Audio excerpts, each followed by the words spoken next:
The title character is a little strange, but I like his development.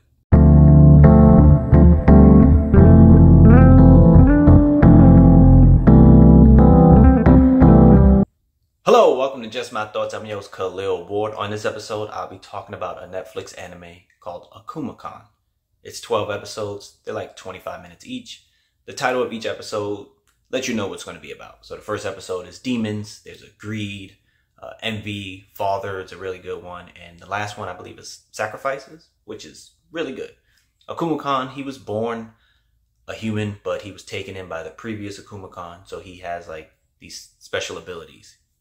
His purpose is to create this thing called the Millennium Kingdom. It's a place where all people can live in harmony together, happily ever after, humans and demons.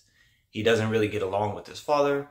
It's not anything in particular, but Akuma doesn't really know how to handle emotions really well. Like he just, that aspect of him is missing. He is a genius. He's a super genius. He kind of reminds me of like Dr. House, if you ever watched that show.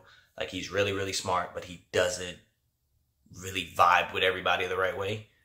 He works with this guy named Mephisto III. He's half human, half demon.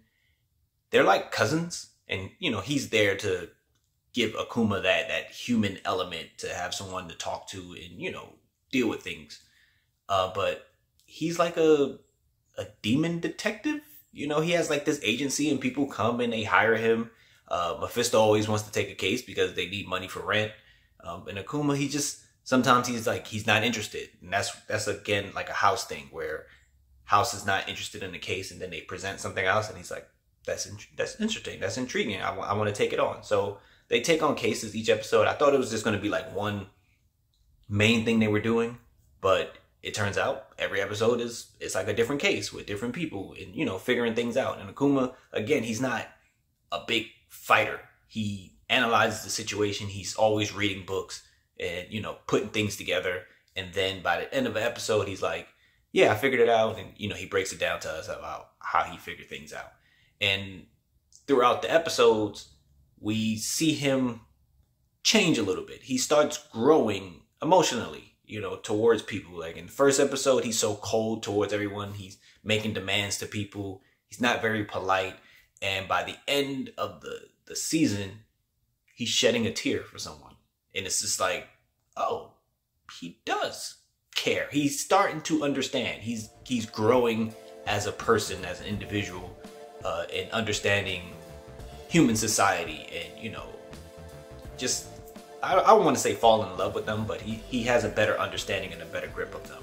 It's a decent show. It's funny to me, like the way he be talking to people and his dynamic with Mephisto. And like Mephisto looks so tiny compared to him, but Mephisto is the caring person to try to get him to, you know, understand that humans are people, you know, because Akuma just be like saying whatever he wants.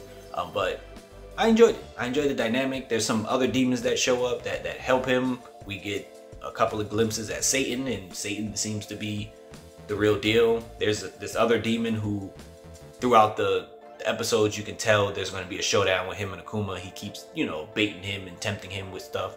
But it's enjoyable. It's not very high action. Again, it's more of a character development type of story. But if you enjoy anime, looking for something quick to watch on Netflix, check it out.